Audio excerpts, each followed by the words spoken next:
QL hold, QL extension. The QL extension is such an underrated piece of, first of all, this machinery and setup. You might find it a little difficult to find one that perfectly accommodates that. Shoot me a picture if you've got one that's kind of funky, and we can talk about a setup that will accommodate you.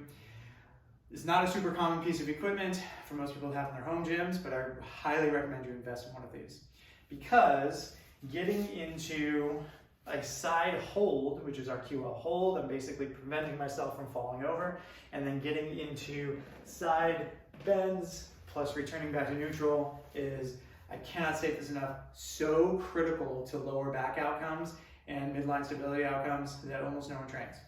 So the form, I get my feet hiked up into here. Depending on your situation and configuration might be slightly different. Shoot me a note, totally fine.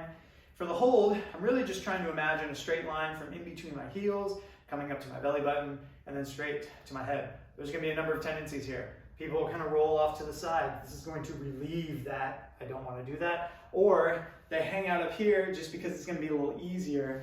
Hanging out in neutral is quite tough.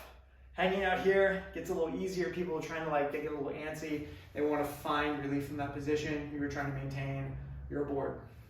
When I get into my extensions, I like to think of this as my guide arm. So the goal is to get to the ground. If I don't get all the way there, that's totally fine, but it's something to kind of keep me engaged there. And this hand comes up and over the top. And the reason is I want to think primarily about how can I get length from here to here, as opposed to how can I clamp down on this side. And while that difference might be subtle, it might not produce a whole lot of difference in your movement, the principle or the sort of mind-body connection can be quite a big deal.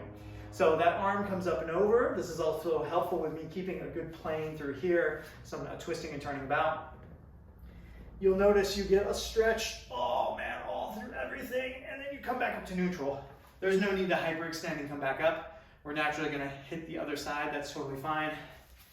And squeeze to neutral. Oh, squeeze to neutral.